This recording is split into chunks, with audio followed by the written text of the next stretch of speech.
Oh, what a frustrating loss for the New York Knicks.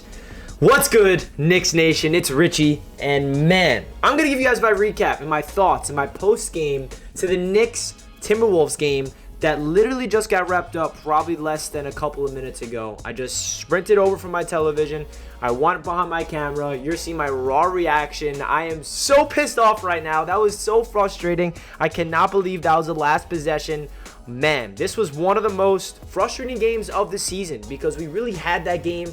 There were so many bright spots in that third quarter. Late in the fourth quarter, Kemba Walker going crazy. Evan Fournier having another, one of those games where he looks like a god. And we just fall short by 2 points. We have a chance to tie it. Evan Fournier, I don't know what type of shot that was at the end. And then Alec Burks misses the game winner. And we miss crucial free throws at the end of the game. Man, you can see the frustration in my eyes. You can see the frustration in my face. And in this video, I'll give you guys my thoughts and my overall recap to this game. Before we hop in, make sure you guys subscribe to the channel if you're indeed new. And don't forget to like the video as well if you guys enjoy the video. So let's just jump right into the video, guys. So obviously, we are coming off back-to-back losses. Yesterday, I was actually unable to make a recap video. I was not able to. But tonight, I had to make sure. We're going off back-to-back losses. Yesterday, we got absolutely blown out by the Charlotte Hornets. Miles Bridges drops 38 in our heads. We were not in the game at all. It was a blowout from start to finish. But in this one, the Knicks were in the game. By halftime, we were down double digits, but we come out in that third quarter, and this Knicks team looks absolutely different. Julius Randle's playing a different style of basketball, being a bully down low, hitting his step-back mid-range jump shots. Evan Fournier turns into the Evan Fournier we love when he versus the Boston Celtics. He doesn't miss any three-pointers. He's just absolutely spectacular. Kemba Walker joins the Knicks rotation once again after missing 9 straight games with a knee injury. He goes out there. He's a starting point guard and does great things for the New York Knicks late in that second half. RJ Barrett, he had a good game in terms of scoring, but he was really struggling these past couple of games when it comes to turnovers and missing free throws. And that's really the summarization of this game. We start off the game just so sloppy. Every single player was just not looking good. Randle turning the ball over. The continuity was not there. We had 10 turnovers in the first 5 minutes of the game. That's just not winning basketball, and it just was really frustrating to watch how many times the Knicks were sloppy with the ball. And the Minnesota Timberwolves, man, they're a pesky defensive team. They were all over us. They were double teaming, and whenever the double team came and the Knicks tried to find the open man, it seemed like they would just sprint back and get in the passing lanes and deflect it and turn the ball over and force the Knicks to not get in and get into any they were not comfortable at all. And the Timberwolves defense was just suffocating.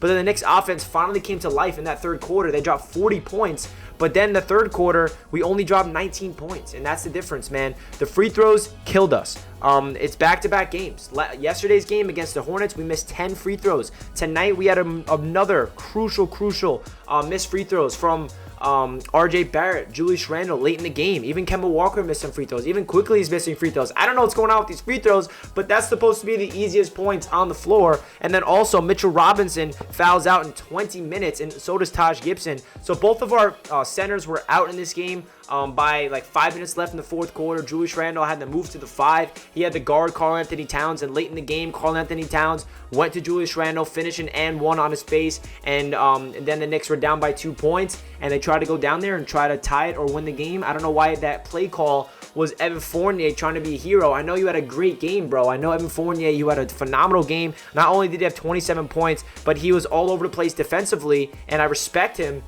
But that's not what you want to do when you're down by 2 points and there's 10 seconds on the clock. You don't just force up a shot with 3 people on you. You pass the ball, you try to get someone involved. I really don't trust Evan Fournier taking the ball off the dribble. I'd rather him create his own shot and shoot a jump shot than go to his left, his offhand, and shoot a floater. But luckily, the Knicks somehow got the offensive rebound, kicks it out to Burks. And I don't even like that shot that Burks put up. There was still 4 seconds or 3 seconds on the play clock, and Kemba Walker was right to your right, wide open, and he was hot. Alec Burks, 0 points all game. And I don't know why he was shooting that. He felt like he had to put it up because, Fournier misses and you have to shoot it obviously before the clock expires. But he misses the game-winning shot, and the Knicks lose this one. And it was so frustrating, man, because the Knicks are coming off, beating the Atlanta Hawks, the game I was at in Atlanta.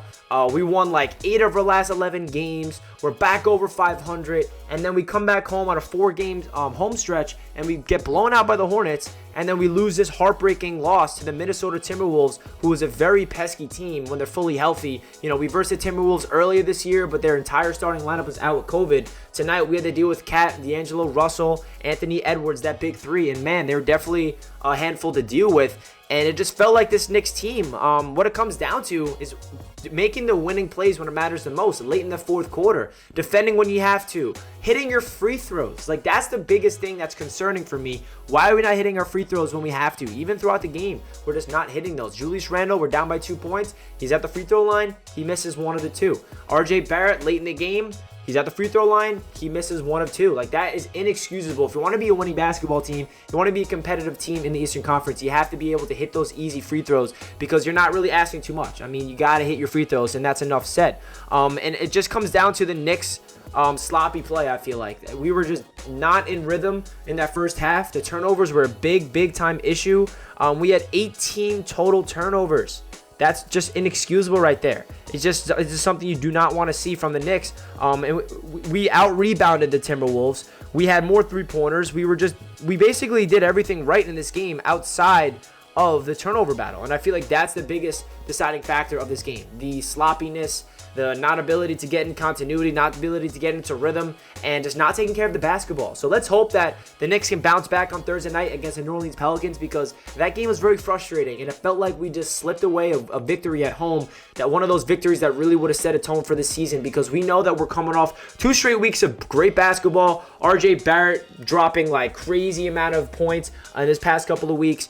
Julius Randle looks like he's getting back together. The starting five is getting continuity. Kemba Walker's finally back. You know, the Knicks are trending in the right direction. There's some positive energy surrounding us. Mitchell Robinson becomes an absolute menace. And then tonight, it felt like, you know, RJ started off the game really rough, but then he started to ease into it, but then he still did not really have a good game in terms of, turnovers. RJ Barrett, he had 17 points, which is great, 6 rebounds, which is great, but he was 6 of 16 and had 7 turnovers, and yesterday he had 6 turnovers. So you guys know me, I'm the biggest RJ Barrett supporter, RJ Barrett fan there is on YouTube, or wherever you want to call it. But, you know, those are some things he needs to work on. If he wants to become a focal point of this team and be a playmaker, he needs to learn how to protect the ball. And I feel like he'll learn. You know, he's still 21. I'm not concerned by that. But that's definitely something he needs to work on, because he was very careless with the ball.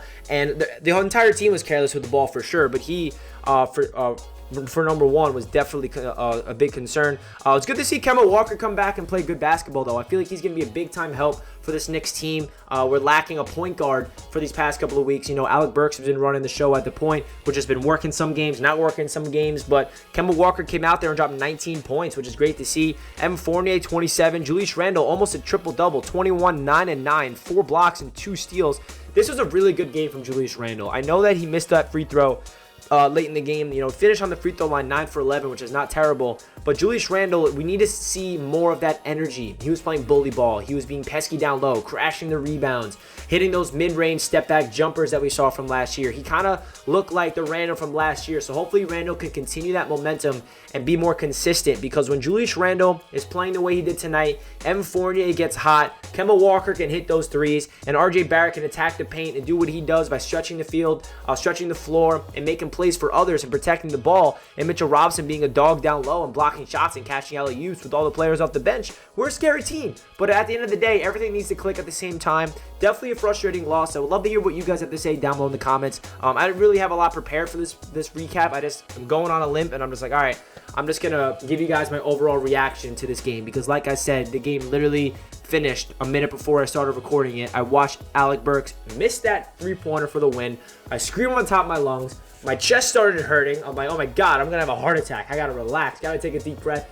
But I'm going to come to Knicks Media, talk to you guys. This is kind of my Knicks therapy. I love talking with you, because everybody that's watching this video felt the same exact pain that I felt. So comment down below how painful that loss was for you. And comment down below a Statue of Liberty emoji if you stayed until the end. I appreciate all the support on Knicks Media, guys. It means a lot to me. But guys, not the end of the season yet. Still a lot of games to go. We're 1 game under 500. I still feel like the Knicks, when they get healthy, we still got Cam Reddish to come. When he gets healthy, coming off the bench, I feel like he's going to provide a big impact. And don't let this loss really, frustrate you. Obviously, in the moment, it stinks. But I feel like the Knicks showed some potential of what can happen when everything clicks. And I genuinely believe that will happen in time. So, guys, I appreciate the support. And I'll catch you guys in the next video. Let's go, Knicks. Peace.